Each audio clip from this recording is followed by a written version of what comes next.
Hey guys, welcome to today's video. I got a new phone, so let me know how it looks. I don't know. We'll see. I don't like setting up new phones, although it's gotten a lot easier. I plugged in my old phone to my new phone and it kind of worked. So anyway, so if things look different, it's the new phone, I guess. I don't know. We'll see. We'll keep it posted, but the biggest problem I had was switching over my Pokemon Go accounts. I mean, that took me like a half an hour to figure out how to do it. So there we go. Everything else seems to be working though.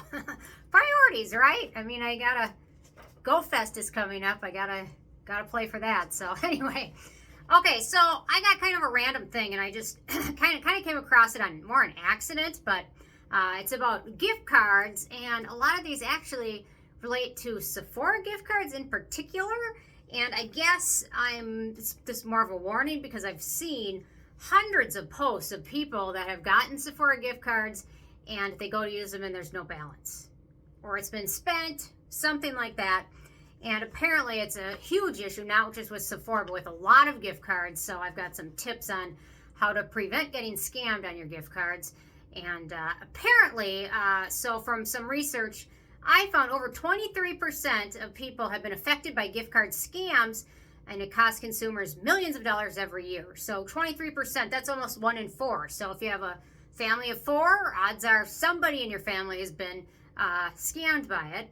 And a lot of times we don't even know how the scam happened, but there's some tips and tricks. So a lot of the gift card scams tend to happen at a few places in particular that I noticed, but Costco is a big one. Sephora was huge. And Sephora has a beauty insider community that you can post things on. People kind of occasionally, there's threads on there of, I had $100 I got from my mom for my birthday and it's gone. And then there's dozens and dozens of replies. Same thing, same thing, same thing. And Sephora is a huge one. Target is another big one. Visa gift cards, and then Ulta gift cards can also be a big target for theft and scamming. And apparently nearly 60% of website traffic to gift card websites are done by malicious bots. So hundreds of posts, lots of posts on Reddit, things like that about getting scammed. And it's interesting. So in a lot of cases, these gift cards are purchased at another store other than a Sephora. So like Safeway was one that was mentioned. Kroger was another one that was mentioned. So say, for example, Safeway was the one I read an example of. So this mother bought her daughter a gift card for Christmas from Safeway for Sephora for $100. And apparently what it sounds like a lot of these scammers do, and if you go into a grocery store, they're busy. I mean, the people working there are busy. They're busy. So if you go into a grocery store, and sometimes they have aisles of just gift cards for sale, not necessarily aisles, but rows, huge sections. So if you're going to scam them, you could bring in a couple friends to kind of stand around you and offset the attention. And then they scan the first gift card in the batch. So you'd say there's 30 of them hanging up. They scan the first one in the batch and the last one in the batch. And then you get the sequence of card numbers, right? So they've got that. But that doesn't get them the money, does it?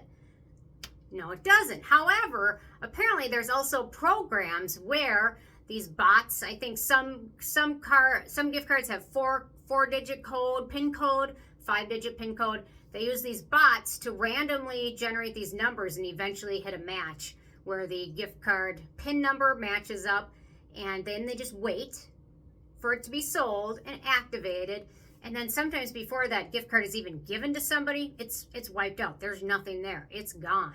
So it's kind of creative. So it tends to be a lot of those that are sold at grocery stores or big box stores where the gift cards aren't kept behind a register. So this past Christmas when I went to get gift cards for my nieces from Sephora, they pulled the gift card from behind the register, and actually they have a limit of how much. I think it was $250 for a gift card. You can't put more than that on there. So they pull it from behind the counter. However, I've also heard of people getting scammed on those. And that, to me, is a little more interesting because that one screams of something else going on. It's not people scanning them and guessing the code. Apparently, there was an example of it that I read about on Reddit where they got the gift card from Sephora, gave it to, I believe it was their niece or their cousin. Same thing, the gift card was emptied. However, since they bought it from the Sephora store, they were able to call that store, prove that their transaction happened, show the charge, and Sephora actually refunded them that money.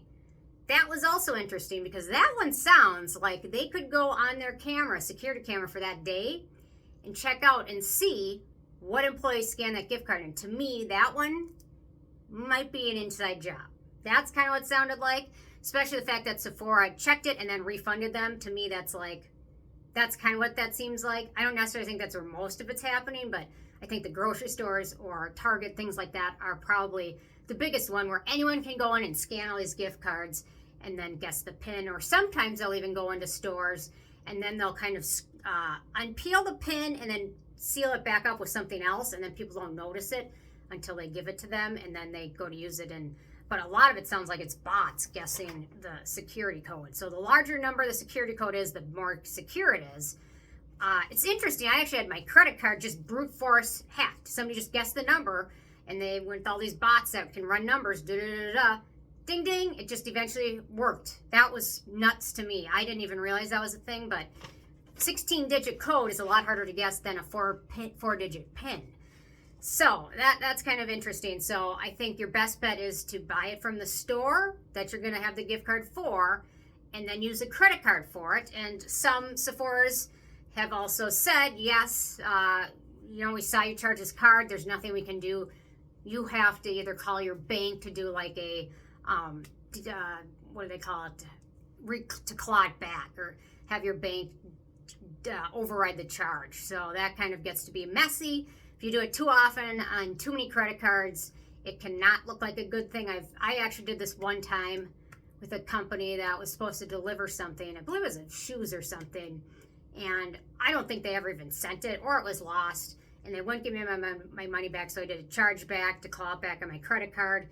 And it worked. I don't recommend doing it more often or often if you can help it, because banks can see if you've done that, and it's not a great thing. However, if you've legitimately been screwed over, I mean, yeah, hopefully if you do it from the store you're buying it from, and you have the receipt, and you still have the gift card showing it has zero balance, hopefully they'll do the right thing. Generally, I think they will, because they'll know the credit card company will probably do a chargeback. So it's interesting. So, and generally, most of these gift cards get drained like right after they're activated. The interesting thing is, and these posts, especially about Sephora, go back years, 5 years, 6 years, and it doesn't seem like they've done a whole lot about it to really stop this from happening. Obviously, they're aware of it happening, because these posts in the Sephora's community thread are just dozens of them, probably more like hundreds. So they get drained so fast. So I think that's interesting. So it goes back to 5 years more. So my biggest thing was, what are these people doing? Are these people getting a gift card number, and then couldn't they just track the gift card number to where they're having it shipped? But apparently there's an app where you can fence these. It's not set up to be like fence, but it's pretty easy. So another way they fence them is just purchasing expensive products to resell. I have a feeling it's probably not ideal, but if you go to the Sephora app, you can convert a gift card purchase, and you can send it into your Apple or Google wallet. So I don't have one on my phone, but I looked it up to see what the wallet looked like, and you can literally transfer the gift card money into your wallet, and then once it's in your wallet, I think you can probably convert it, or you can add it up into bigger amounts and then spend it that way. And then at that point, it's going to be very difficult to trace once it's already been transferred and things like that. So it's pretty sketchy, and I just keep thinking all those gift cards I gave my nieces, thinking like, I don't think they would complain to me. Like, if I gave them a gift card and it ended up being like stolen, I don't think any of them would ever be like, you gave me that gift card, there wasn't anything on it. You know what I mean? I think they would probably think it was either a mistake or something else, or they probably would be embarrassed to say something like that. If somebody gave me a gift card for Starbucks for $20 and it didn't work, I probably wouldn't call them and complain. You know what I mean? So I have a feeling a lot of these probably don't even know that it's actually happened. So anyway, so that's kind of my FYI, the TLDR. That was the TL, not the DR. But anyway, so kind of some tips on how to prevent it, because especially since it's been happening a ton, and I think they're aware of it, but they just haven't really done anything. So I guess I'm curious if this has ever happened to you guys, and if you have any tips on how to prevent it from happening. So, I mean, if 23% of people have had it, I'm guarantee somebody watching this video has obviously had this happen. So, curious. Leave your comments and thoughts. I guess I haven't had it happen myself, so I guess I've just been lucky so far. So anyway, leave a comment with your thoughts, and I will see you guys more tomorrow. Thanks so much. Bye, guys.